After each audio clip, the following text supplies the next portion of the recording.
Hello everyone, welcome to my channel. I am Neel Kamal and today we are going to learn class 8 history, chapter number 7.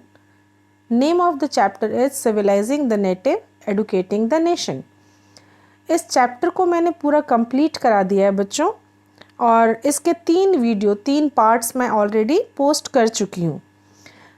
पर इस chapter में कुछ boxes हैं जो बहुत ही important हैं और उनको भी पढ़ना ज़रूरी है। तो इस चैप्टर से रिलेटेड जो बॉक्सेस हैं उसको मैं आज एक्सप्लेन करूँगी। साथ ही साथ आपके लिए असाइनमेंट होगा इसमें कि उन बॉक्सेस से आपको 1 मार्कर क्वेश्चन बनाने हैं और उसके आंसर भी लिखने हैं। तो चलिए हम शुरू करते हैं। तो सबसे पहले पेज पे आइए जहाँ पे आपका चैप्टर स्टार्ट होता है और चैप्टर का नाम लिखा हुआ है civilising the native, educating the nation. जो सबसे पहला शब्द है वो है linguist. Linguist means someone who knows and studies several language, यानी कोई ऐसा व्यक्ति जिसे एक के अलावा कई भाषाओं की जानकारी हो, उसे लिंग्विस्ट कहते हैं। जैसे नीचे एक फिगर बना हुआ है जिसमें आप देख सकते हैं कि विलियम जोन्स जो हैं वो पर्शियन पढ़ रहे हैं। तो विलियम जोन्स को हम लिंग्विस्ट कह सकते हैं क्योंकि उन्हें ग्रीक, लैटिन, फ्रेंच, इंग्लिश के अलावा संस्कृत और पर्शियन भी आते थे, तो उन्हें हम लिंग्विस्ट कह सकते हैं। भारत में यदि हम एग्जाम्पल लें तो राजा राम मोहन रॉय को हम लिंग्विस्ट कह सकते हैं जिन्हें एक के अलावा कई भाषाएं आती थी। फिगर 2 में देखिए Henry Thomas Colebrook. He was a scholar of Sanskrit and ancient sacred writing of Hinduism. तो बच्चों इनको हम कह सकते हैं कि ये एक ओरिएंटलिस्ट थे क्योंकि ये संस्कृत और एंशियंट लैंग्वेजेस को महत्व प्रदान करते थे। तो हेनरी थॉमस कोलब्रुक। इसके बाद नेक्स्ट है मदरसा, an Arabic word for a place of learning any type of school और कॉलेज। तो मदरसा जो है वो एक अरबिक वर्ड है जहाँ पे पढ़ाई की जो जगह होती है उसे कहते हैं। जैसे कि कोई स्कूल हो या कॉलेज हो तो उसे हम मदरसा कहते हैं। मदरसा जो है वो मुस्लिम लोगों में हुआ करता था, जैसे हिंदुओं में गुरुकुल हुआ करता था वैसे ही मदरसा मुस्लिम्स में हुआ करता था। नेक्स्ट पेज पे आइए और फिगर 3 देखिए। फिगर 3 में आप देखेंगे कि monument to Warren Hastings by Richard Westmacott 1830 now in Victoria Memorial in Calcutta.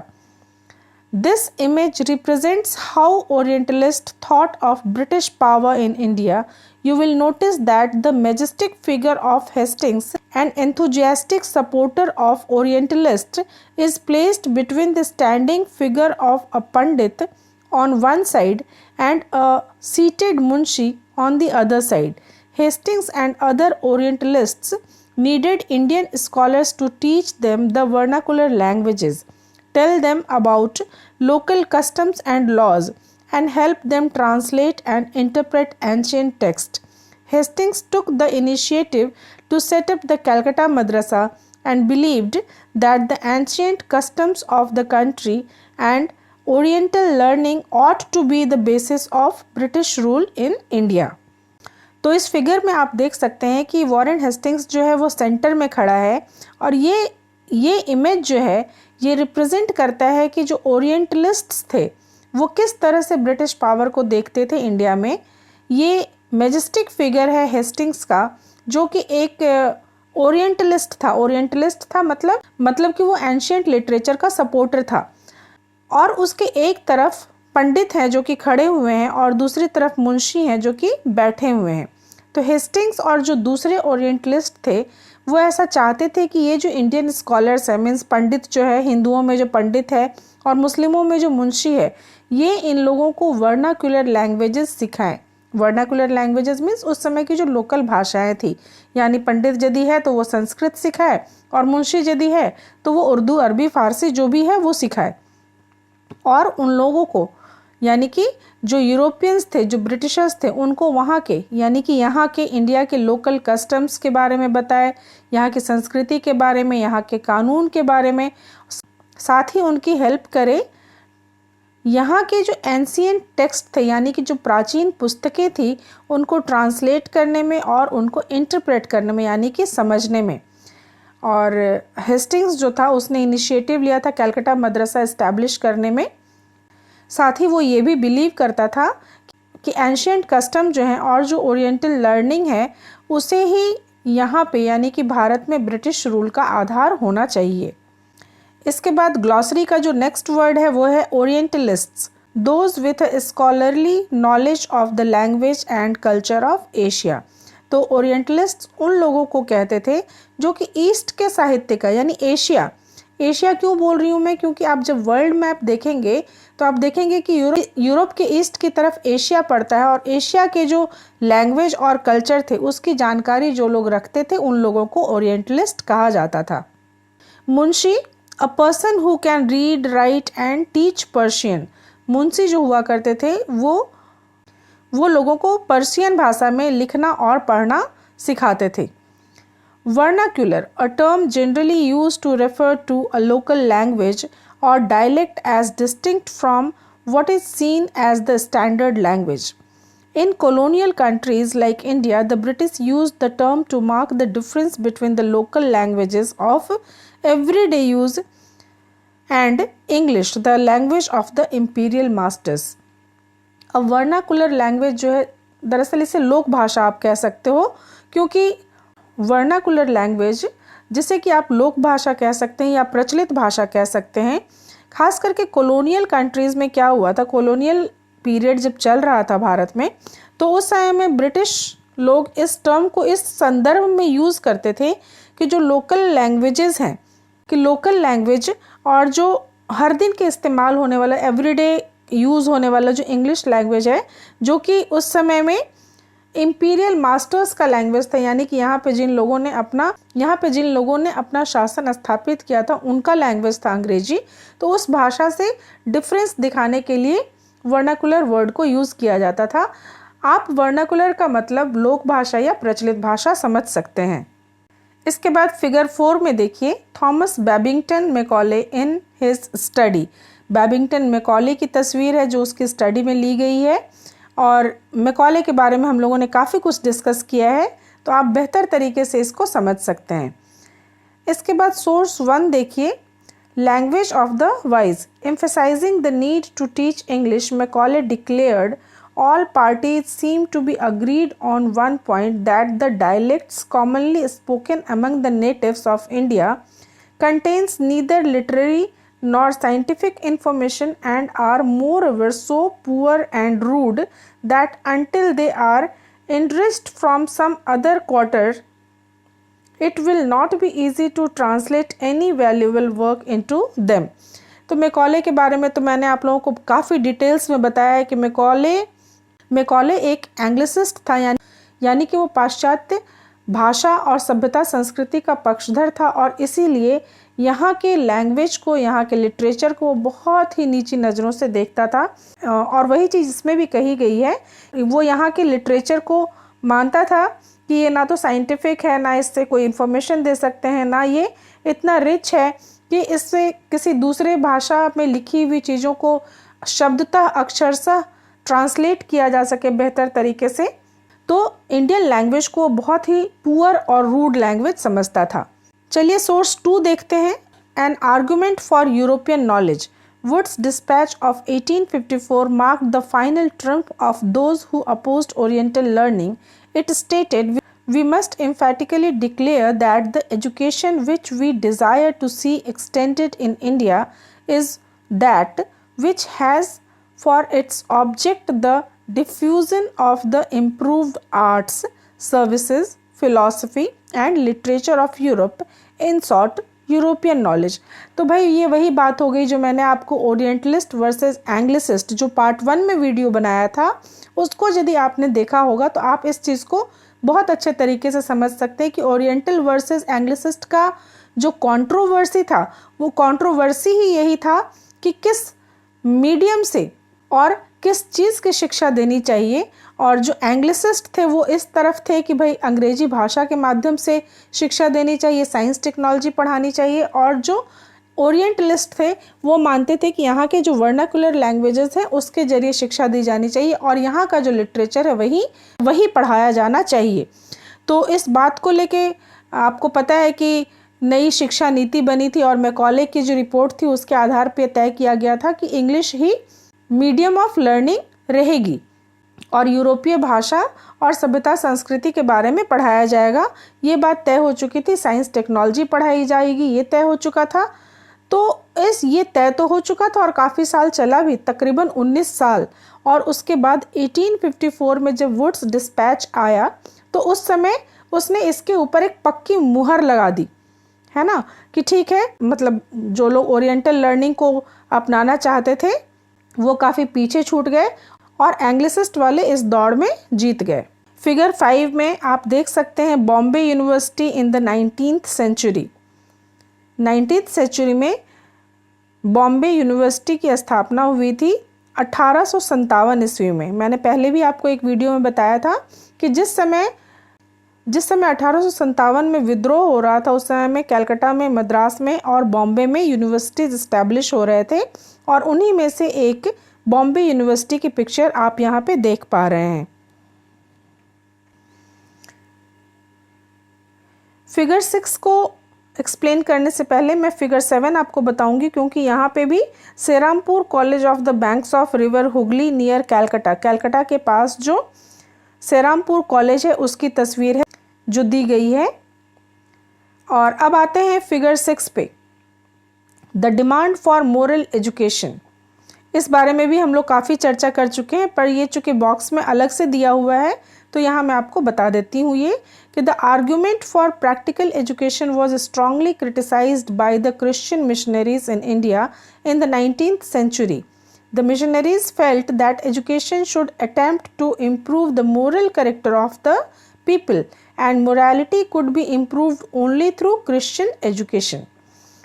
देखिए, इसमें यही बात कही जा रही है कि जो इंडियंस थे उनके मोरल कैरेक्टर को इम्प्रूव किया जाना था, है ना, यही उनका गोल था।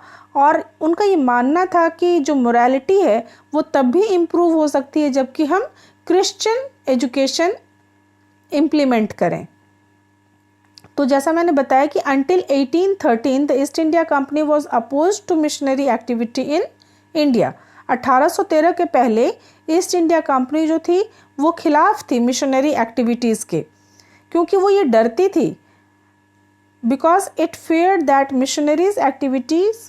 missionary activities would provoke reaction amongst the local population and make them suspicious of British presence in India. Unable to establish an institution within British controlled territories, the missionaries set up a mission at Serampur in an area under the control of the Danish East India Company. A printing press was set up in 1800 and a college established in 1818.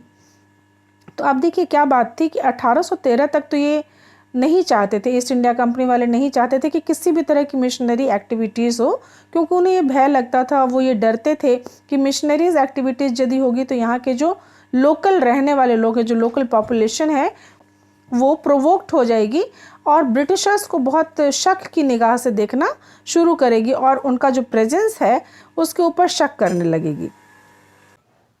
तो एक महत्वपूर्ण बात ये थी, तो Britishers के control में जितनी टेरिटरीज थी वहाँ पे वो कोई मिशनरी सेटअप नहीं कर पाए थे, इसीलिए उन लोगों ने डेनिश ईस्ट इंडिया कंपनी के कंट्रोल में सेरामपुर एक जगह था, वहाँ पे इन लोगों ने एक मिशनरी को इस्टेब्लिश किया। वहाँ पे एक प्रिंटिंग प्रेस भी खोली गई 1800 में और एक कॉलेज भी खोला गया 1818 में। Over the 19th century missionary school were set up all over India after 1857। तो जाहिर सी बात थी कि आपको मैंने बताया था कि जब वुड्स डिस्पैच आया था तो उसने हायर एजुकेशन पे ज़्यादा बल दिया था और इसीलिए सिस्टम ऑफ यूनिवर्सिटीज इस्टेब्लिश होना स्टार्ट हो गया था। और यही वजह थी कि 1857 के बाद बहुत सारे मिशनरीज स्कूल खोले गए थे पूरे इंडिया में। The British government in India was reluctant to directly support missionary education. तो जो ब्रिटिश गवर्नमेंट थी इंडिया में वो डायरेक्टली सपोर्ट नहीं कर पाती थी मिशनरी एजुकेशन को। There was a feeling that any strong attack on local customs, practices, beliefs and religious ideals might enrage native opinion. हालांकि ब्रिटिश गवर्नमेंट जो थी भारत में वो डायरेक्टली मिशनरी एजुकेशन को सपोर्ट करने से थोड़ा हिचकती थी, There was a feeling that any strong attack on local custom, practices, beliefs and religious ideas might enrage native opinions, क्योंकि उन्हें ये भय लगता था कि यदि किसी भी तरीके का स्ट्रॉन्ग अटैक यदि किया जाएगा लोकल कस्टम्स पे, लोकल प्रैक्टिसेस पे, जो लोगों का धार्मिक विश्वास है, सामाजिक विश्वास है उसके ऊपर, तो जो यहाँ के नेटिव्स हैं, जो यहाँ के वासी हैं, वो भड़क जाएंगे, ऐसा उन्हें लगता था। अब देखिए फिगर 8 में एक विलेज पाठशाला की तस्वीर दी हुई है। This is the painting by a Dutch painter Francois Solvyns who came to India in the late 18th century. He tried to depict the everyday life of people in his painting. ये एक Dutch painter था François सॉल्वेन, और ये जब भारत आया था 18th century में, तो इसने अपने पेंटिंग्स में जो एवरीडे लाइफ इंडिया के लोगों का था उसको डिपिक्ट करने की कोशिश की थी, उसका चित्रण करने की कोशिश की थी। इसके बाद आइए फिगर 9 में Mahatma Gandhi along with Kasturba Gandhi sitting with Rabindranath Tagore and a group of girls at Shanti Niketan 1940।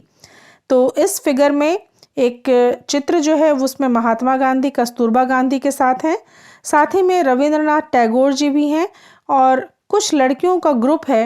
ये 1940 की तस्वीर है और शांति निकेतन की तस्वीर है।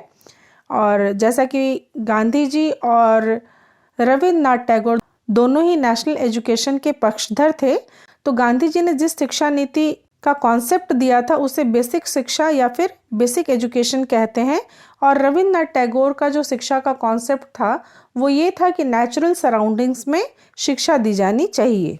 Source 3, literacy in itself is not education. Mahatma Gandhi wrote, by education I mean an all-round drawing out of the best in child and man, body, mind and spirit. Literacy is not the end of education, nor even the beginning. Mahatma Gandhi के अनुसार शिक्षा का अर्थ बच्चे से या व्यक्ति से उसके बेहतरीन व्यक्तित्व का विकास करना है और उसका बॉडी, माइंड एंड सोल यानी कि संपूर्ण विकास होना ही सही मायने में शिक्षा है। और लिटरेसी जो है वो एजुकेशन का ना तो आरंभ है और ना ही अंत है। It is only one of the means whereby man and women can be educated. तो लिटरेसी जो है ये सिर्फ एक साधन है जिसके द्वारा लोगों को यानी स्त्री हो या पुरुष हो उन्हें एजुकेट किया जाता है। Literacy in itself is not education. Literacy जो है यानी साक्षरता जो है वो शिक्षा नहीं है। साक्षरता और शिक्षा में बहुत अंतर है। साक्षरता मीन्स शब्दों का ज्ञान हो जाना, अक्षरों का ज्ञान हो जाना, पर इसे हम शिक्षा हरगिज नहीं कह सकते। I would therefore begin the child's education by teaching it a useful handicraft and enabling it to produce from the moment it begins its training. इसीलिए वो ऐसी शिक्षा देना चाहते थे कि बच्चे खुद अपने हाथों से कुछ काम कर सकें, हैंडीक्राफ्ट का काम कर सकें, और वो इस चीज़ के लिए इनेबल हो सकें कि जैसे ही उन्होंने ये काम करना शुरू किया वैसे ही वो प्रोड्यूस करने के लायक बन जाए। I hold that the highest development of the mind and soul is possible under such a system of education. तो उनका मानना था कि जो डेवलपमेंट है, जो बॉडी, माइंड और सोल का जो डेवलपमेंट है वो तभी हो सकता है जबकि बच्चे को हैंडीक्राफ्ट सिखाया जाए। Only every handicraft has to be taught not merely mechanically as is done today but scientifically. The child should know the why and the wherefore of every process.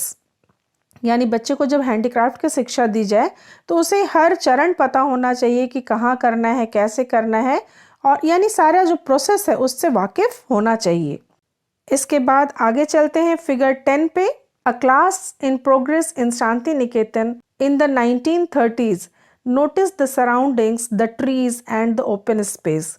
तो आप यहाँ पे देखिए एक शांति निकेतन की तस्वीर है 1930 की, जहाँ पे आप आसपास के माहौल को यदि देखिए तो आप देखेंगे कि सराउंडिंग्स में कितना ओपन स्पेस है और पेड़ वगैरह लगे हुए हैं, बहुत ही खूबसूरत है।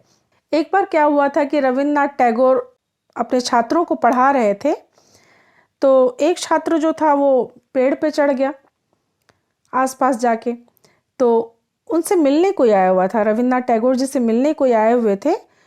और जो विजिटर थे उन्होंने बोला कि भाई तुम तो यहाँ पढ़ा रहे हो और तुम्हारा एक छात्र को देखो, वो तो वहाँ पे पेड़ पे चढ़ रहा है। तो रविन्द्रनाथ टैगोर जी मुस्कुराए और उन्होंने बोला कि दरअसल वही जीवन की असली शिक्षा ग्रहण कर रहा है। तो रविन्द्रनाथ टैगोर नेचुरल सराउंडिंग्स में शिक्षा देने के पक्षपाती थे। This is newly added part in the syllabus. Aurobindo Ghosh stated that the goal of national education was to awaken the spirit of nationality among the students. चलिए बढ़ते हैं फिगर 11 की तरफ। Children playing in a missionary school in Coimbatore, early 20th century. By the mid-19th century, schools for girls were being set up by the Christian missionaries and Indian Reform Organization. तो mid 19 तक क्या हुआ था, आपको ध्यान होगा कि समाज सुधार भी शुरू हो गए थे, बहुत सारे रिफॉर्म्स वगैरह भी स्टार्ट हो गए थे। तो क्रिश्चियन मिशनरीज और इंडियन रिफॉर्म्स ऑर्गेनाइजेशंस ने मिलके बालिकाओं के लिए भी स्कूल खोलना प्रारंभ कर दिया था। इस चैप्टर में आपकी 2 एक्टिविटी भी है। पहली एक्टिविटी ये है कि imagine you are living in the 1850s, you hear the Wood's Despatch, write about your reaction. आपसे कल्पना करने के लिए कहा जा रहा है कि आप ऐसा इमेजिन कीजिए कि आप 1850 में हैं, यानी टाइम मशीन से थोड़ा सा पीछे चले जाइए आज के समय से और ख़ुद को ऐसा महसूस कीजिए कि आप 1850 में हैं और आप वुड्स डिस्पैच के बारे में सुनते हैं। तो आपका क्या रिएक्शन होता है, उस रिएक्शन को आपको अपने शब्दों में लिखना है। इसके बाद एक और एक्टिविटी दी हुई है, वो ये कि imagine you were born in a poor family in the 1850s, how would you have responded to the coming of the new system of government regulated पाठशाला।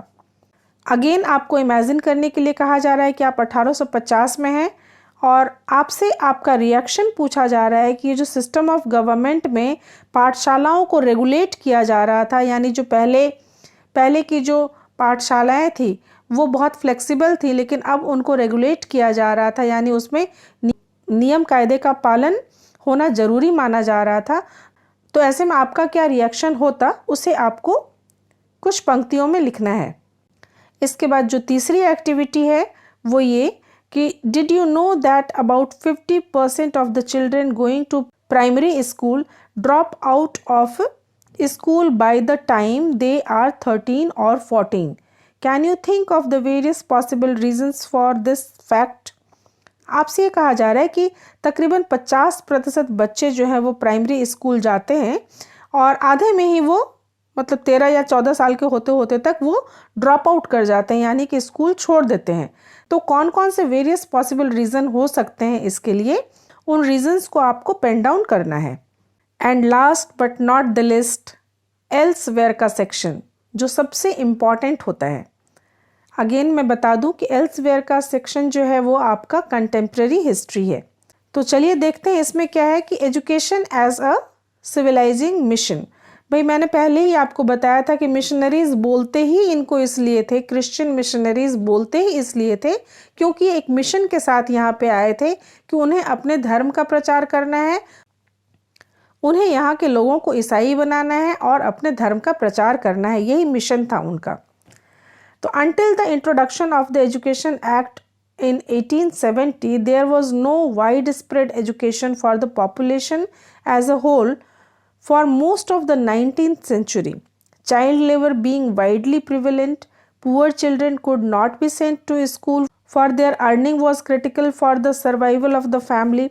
The number of schools was also limited to those run by the church or set up by the wealthy individuals. It was only after coming into the force of the Education Act that schools were opened by the government and compulsory schooling was introduced. तो जैसा कि आप समझ सकते हैं कि compulsory schooling पहले नहीं थी। इंडिविजुअल्स ने कुछ स्कूल खोल दिए थे, जो अमीर लोग थे उन लोगों ने कुछ स्कूल खोल दिए थे, कुछ स्कूल चर्च के द्वारा खोल दिए गए थे और 1870 का एजुकेशन एक्ट आने के पहले सभी के लिए शिक्षा उपलब्ध उस तरीके से नहीं थी, क्योंकि बच्चे जो थे वो वो भी लेबर का काम करते थे, उन्हें खेतों में काम करने जाना होता था, गरीब बच्चे थे, और यदि वो अर्निंग नहीं करते तो उनके फैमिली का चलना मुश्किल हो जाता। तो जो अमीर लोगों ने स्कूल खोले थे और जो चर्च के द्वारा खोले गए स्कूल थे उसमें कंपलसरी नहीं था जाना, लेकिन जब इस एक्ट को लागू किया गया, एजुकेशन एक्ट ऑफ 1870, तब जाके एजुकेशन के क्षेत्र में स्कूल में जाना कंपलसरी कर दिया गया। One of the most important education thinkers of the period was Thomas Arnold, who became the headmaster of the private school Rugby, favoring a secondary school curriculum which had a detailed study of Greek and Roman classic written 2000 years earlier. He said, It has always seemed to me one of the great advantages of the course of study generally pursued in our English schools that it draws our minds so continually to dwell upon the past. Every day we are engaged in studying the languages, the history, and the thoughts of men who lived nearly or more than 2000 years ago. तो Thomas Arnold, जो कि उस समय के एक educational thinker थे, वो headmaster बने थे, प्राइवेट स्कूल रग्बी में था उसके, और उन्होंने सेकेंडरी स्कूल का जो कैरिकुलम था, जो पढ़ाई का कोर्स ऑफ स्टडी था, उसकी बहुत तारीफ़ करते हुए उन्होंने कहा, जिसमें कि ग्रीक और रोमन क्लासिक्स पढ़ाए जाते थे। हालांकि ये आज भी पढ़ाए जाते हैं। आज भी बीए में जो बच्चे पढ़ते हैं वो यदि इंग्लिश में ऑनर्स करते हैं तो उन्हें एक पेपर यूरोपियन लिटरेचर पढ़ाया जाता है जिसमें ग्रीक और रोमन क्लासिक लिटरेचर पढ़ाया जाता है। तो उसी के विषय में आर्नोल्ड ने कहा कि जैसे हिस्ट्री था जिसमें कि बहुत पुरानी बातें पढ़ाई जाती थी, 2000 ईयर्स अगो की बातें पढ़ाई जाती थी, उसकी तुलना में जो लिटरेचर पढ़ाया जा रहा है वो कहीं ज़्यादा बेहतर है। Arnold felt that study of the classical discipline the mind. In fact, most educators of the time believed that such a discipline was necessary because young people were naturally savage and needed to be controlled. Arnold का ऐसा मानना था कि ये जो classic literature पढ़ाया जा रहा है ये दिमाग को डिसिप्लिन करता है और कहीं ना कहीं ये बहुत ज़रूरी है, क्योंकि ये जो यंग जनरेशन है इनको कंट्रोल किया जाना बहुत ज़रूरी है टू बिकम सिविलाइज्ड एडल्ट्स, इसीलिए ताकि ये सिविलाइज्ड एडल्ट्स बन सकें। They needed to understand society's notions of right and wrong, proper and improper behavior. Education, especially one which disciplined their minds, was meant to guide them on this path. तो उनका मानना था कि ये शिक्षा दी जानी इसलिए ज़रूरी है ताकि जो समाज में सही और गलत है, जो प्रॉपर और इम्प्रॉपर है यानी उचित या अनुचित है, उसमें से वो ज़्यादा बेहतर व्यवहार को सेलेक्ट कर सकें और उस पर अमल कर सकें। और एजुकेशन जो है उसी के ज़रिए उनके माइंड को गाइड किया जा सकता है सही रास्ते पे चलने के लिए। So can you suggest how such ideas might have influence thinking about education of the poor in England and in the natives of the colonies. तो आपको ये पता है कि सिर्फ इंडिया ही एक कॉलोनी नहीं बनी थी, बल्कि कई सारी कॉलोनीज़ अंग्रेज़ों ने बनाई थी। तो आपसे ये अगेन आपको एक सोचने के लिए कहा जा रहा है, आपको अपने दिमाग पर जोर डालने के लिए कहा जा रहा है कि इस तरह का जो आइडिया था किस तरीके से शिक्षा को इन्फ्लुएंस करता था इंग्लैंड में, जो गरीब लोग थे इंग्लैंड में उनको, और साथ ही जो नेटिव्स थे दूसरी कॉलोनीज़ में उनको। इसके बाद लेट्स इमेजिन का सेक्शन है जिसमें imagine you were witness to a debate between Mahatma Gandhi and Macaulay of English education, write a page on the dialogue you heard. तो इसमें आपको अपनी कल्पनाशीलता का इस्तेमाल करना है। यह असाइनमेंट मैंने दिया ही इसलिए है क्योंकि इसमें बहुत सारी चीज़ें ऐसी हैं, एक्टिविटीज़ हैं, और आपको कुछ क्वेश्चंस MCQs बनाने हैं खुद से बॉक्सेस से, और उसके आंसर भी लिखने हैं, और बहुत सारी ऐसी चीज़ें जो कि आपको इमेजिन करनी है। आपको कल्पना की दुनिया में जाना है और उस कल्पना की दुनिया में जाके आपको एक डिबेट जो कि महात्मा गांधी और मैकॉले के बीच हो रही है ये इमेजिन करना है आपको। तो ये डिबेट में कौन से व्यक्ति क्या डायलॉग बोलेंगे, यानी महात्मा गांधी क्या डायलॉग बोलेंगे, मैकॉले का क्या डायलॉग होना चाहिए, ये आपके अपने इमेजिन पर डिपेंड करता है। आपने यदि पूरे चैप्टर को बहुत बेहतर तरीके से समझा है तो आप इस आंसर को बहुत ही अच्छे से कर सकते हैं। तो इस बारे में आपको एक पेज लिखना है और इस तरह से अब फाइनली आपका ये चैप्टर समाप्त होता है। हाँ, मैं ये ज़रूर कहना चाहूँगी आप लोगों को कि आप एक चैप्टर से रिलेटेड जो वीडियोस हैं उनको कोशिश करके थोड़ी थोड़ी देर के अंतराल पे देखिए। उससे क्या होगा कि आपका कॉन्सेप्ट बेहतर तरीके से क्लियर हो पाएगा। तो हम फिर से मिलते हैं अपने नेक्स्ट वीडियो में। Thank you so much for watching.